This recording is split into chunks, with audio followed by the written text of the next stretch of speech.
see is that the brand is too common. It has too many common terms like canna or green or relief or heal or these different 420. We see different issues, but the problem with and this is something that I'm sure Zach would say as well. But one of the problems with a common brand is a good portion of your marketing dollars are ending up not going toward your brand because consumers don't remember things that closely, right? And so they saw canna something that makes this really interesting drink, and then they heard about it, and they see it again, and it's this other canna drink, and they're like, oh, that was probably it, right? So you're ending up promoting your brand, and other people somehow get the benefit of that because they have such a similar brand. So what we do is we start with a basic, what we call a knockout search.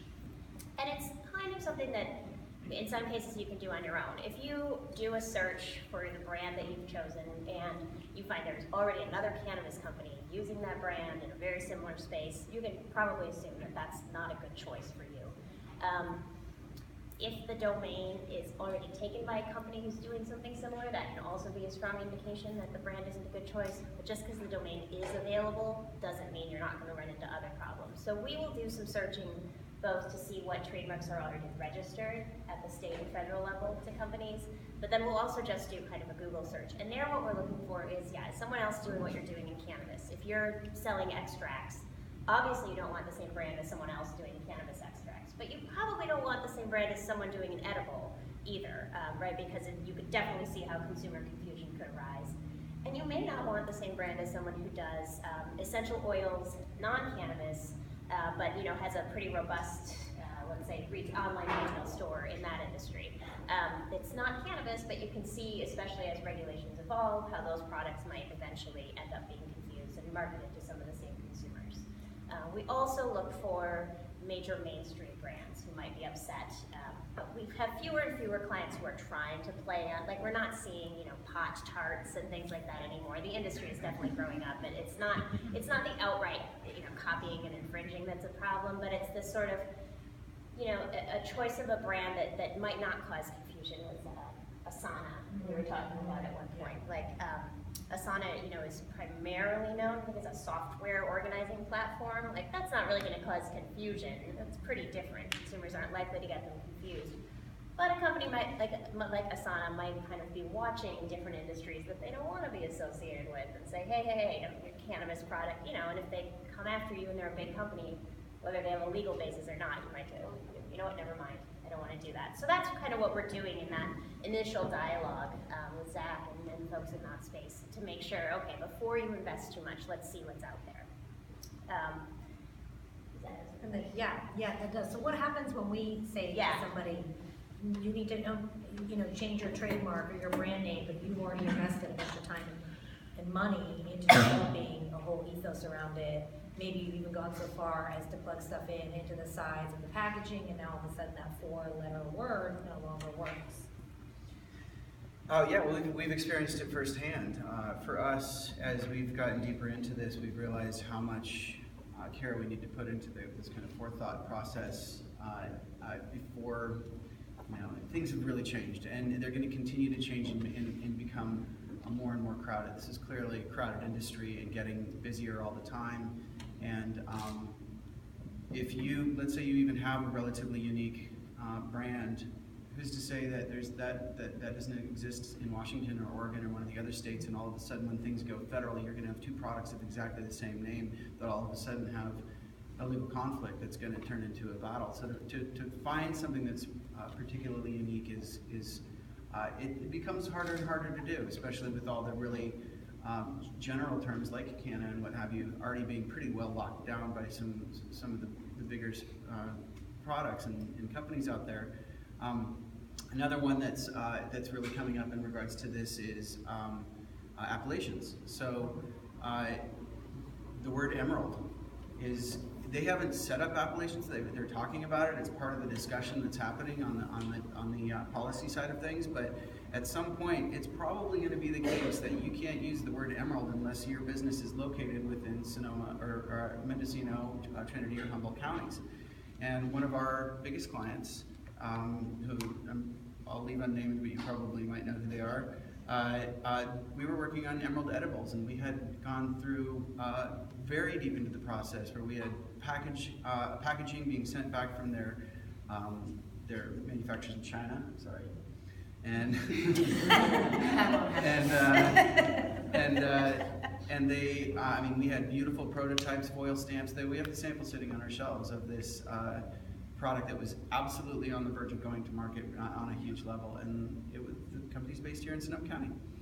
And all of a sudden, they're like, hit the e-brake, hit reverse, back to the drawing board. It is going back to market very soon. You might be seeing it out there. It's called Satori chocolates now, but that's definitely something that comes up as far as like location and people protecting their area. Mendocino County, Trinity County, Humboldt County especially, those are brands in themselves. They represent a level of quality and notoriety and history that maybe Amsterdam can compete with, but besides that, it's some of the most well-known areas in the world, and the people that are from those areas are going to want to protect that. We have a process that we go through in the naming assessment. You want me to pass the talking feather, or can I keep going? Actually, let me just ask really quickly, can you talk about the law behind the appellations thing? I was going to say, for sure, we also, if you're including a county in your name, let's talk about it, but it's unlikely that is really going to make sense for you. I mean, if you're a farm and you're not planning to expand beyond that county ever, then, it may make sense to put it in your name. But if you have any kind of expansion plans, we're very cautious about incorporating a county name, but it may not just be limited to that. Well, okay, actually a couple points on that. First of all, we know at a minimum that if you incorporate a county name, your cannabis better come from there, right? But what we don't know for sure about how these regulations may play out is, are there going to be other guidelines? Is it like your cannabis has to come from Humboldt and you have to produce according to these standards, or you can't use the Humboldt name? Or, we're only going to license. This seems unlikely, but it's just scary to commit to this because you don't know. It could be, we're only going to license 10 growers who can use that name, and you're, out of luck if you chose that. And the example that we look to the wine industry. We've obviously seen a lot develop here. Napa has been working very hard to control the use of Napa in connection with wine, and we've had some cautionary tales. So my favorite, and I can never remember the details, so bear with me, but it's this little, like a hill that this winery was on, and they named the hill, call it Top Hill or something, and they got really popular, and they didn't actually source all of their grapes from that hill, and the hill came to be known and eventually became designated as an appellation, which they had started. Some other people had come to the hill, and they lost the right to use the name because not all of their grapes came from that region, even though they created the region. So very, very cautious about it. They did fight that and eventually managed to come to some sort of resolution where they could use the name, hundreds of thousands of dollars later, most likely. So we're very cautious about any geographic indicators right now, I think, in cannabis, and I don't know. Mm-hmm. Right, there's really, so the two ideas are that county name, MMRSA specifically states that if you have a county name in your label, then your product must be sourced from that county. And then in addition, it allows for the creation of appellations, which is exactly what these guys are talking about, which are certain territories that are designated. There's potentially a certification process, and there's rules and rigmarole under using the appellation name if you don't abide by, like what Zach and Amanda are saying, sourcing from that location, potentially certain growing practices, the use of certain pesticides, and that can develop later. That's a moving piece, it can change, so you need to be really mindful of that. When you're talking about this sort of crowded field and names that have been used, some of the things that I kind of have been hearing from the old guard versus the new guard is, why can't I use the marijuana leaf in my brand name? I'm proud of marijuana. I'm proud of the activism that I brought to the table. I'm proud of this history of cannabis. And now all of a sudden, everyone's telling me you can't use canna and you can't use the marijuana leaf. And I don't want to leave that history behind. So can you dig a little bit deeper into why I don't want to use the word cannabis or the marijuana leaf, or is it okay and I should? You might be able to answer that question better than I, but for us, it comes down to differentiation. When you're a white sheep in a crowded herd of white sheep, it's really hard to get noticed. Especially when, with the technological side of things, SEO is a huge part of brands being found. And if you are, I'll give you an example of how we kind of ran something like that with the previous project. I used to be the lead producer of the Techno Tribal Dance. It was a big party that happened on Saturday nights at Harmony Festival for 13 years. Nikki over here is part of our team, and Brianna as well. And we went to try to trademark the term Techno Tribal Dance. And the process, we ended up getting denied it because they saw it as being like trying to trademark the term rock concert. And it's too generic. As much as we thought we had something that was pretty unique, and a lot of the actual evidence that they found as to the name being used was us using it. And we had to prove that, like, no, that's us, not somebody else doing it. But it just ended up being too generic to where you couldn't get the trademark. It's unprotectable. And then you add in the necessity for search engine optimization and actually being able to be found on the web. If you're a really generic, non-specific term, you're going to fade into the noise, and it's getting noisier and it's getting louder.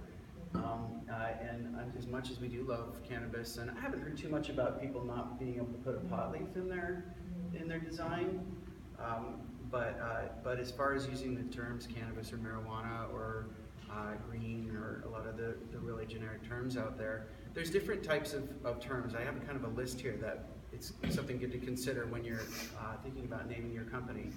And we've narrowed it down to these 5 categories. There's descriptive, which if we're gonna, a descriptive would be something like even absolute extracts is a relatively descriptive name. Now they've spelled that XTRACTS to try to differentiate it a little bit further, but it's a fairly general descriptive name.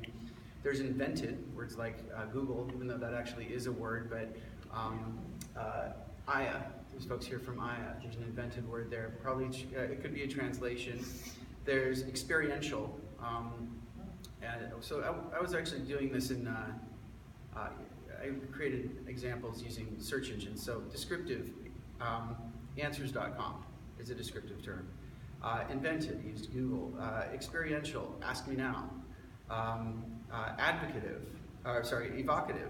which brings up a emotional experience, like Yahoo is a perfect example of that. And then there's translated, and I couldn't find a translated search engine, but Bang is Bang Chocolates is a good example of a translated name, or maybe Aya is as well. Getting away from the descriptive side of things is going to help you become considerably more unique. Coming up with something neat, inventing a word that never existed before, or creating a mashup of 2 words and bringing them together, you're going to have a much higher likelihood of having something that can be protected. What do you? I want to ask you about the extracts thing. Actually, I'm thinking about when you were saying if you don't find a domain, like if I add farms or if I take the E out of extracts, is that going to make a difference? But did you want to say something about? I first want to clarify that the reason that we say not to include a pot leaf or the word canna are the same reason Zach does. It's not a legal issue. I don't characterize you as always saying that, but it's not that we have a legal concern, except that it may be too descriptive or common and be a problem that way that someone else claims rights, although that would be tough. But people think that the Federal Trademark Office won't accept registration for your brand if it has a pot leaf or the word cannabis in it. That's not true. They will. That may cause other problems, but they're not refusing it because of that. So we can talk a little bit at another point about how trademark protection works, but I do want to clarify that legally speaking, it's okay to put the cannabis in your brand. From a trademark perspective, there are just some other reasons not to do it. Okay, so does the X, that's such a good point. So when you have, like say I run a Google search on my brand name, and it's a really great name, but somebody else is out there using the same name. I'm a concentrates manufacturer, they're a farmer, they use the word farms in it. Is that enough for me to go ahead and be like, oh, I'm going to use Acme Concentrates because these other guys are Acme Farms? Probably not. Generally speaking, adding a descriptive term, especially when you already have, like the word absolute is what we as trademark attorneys would call a laudatory word. It's a somewhat descriptive word that just says good things about your product, in this case, that it's pure, I guess. It's a little bit of a stretch, I guess, to say it that way. But So yeah, if you're using, let's see, yeah, if you're using Kikoko, which is a made-up word that we have a client that sells a brand of cannabis tea under, and let's say they're selling Kikoko tea, it's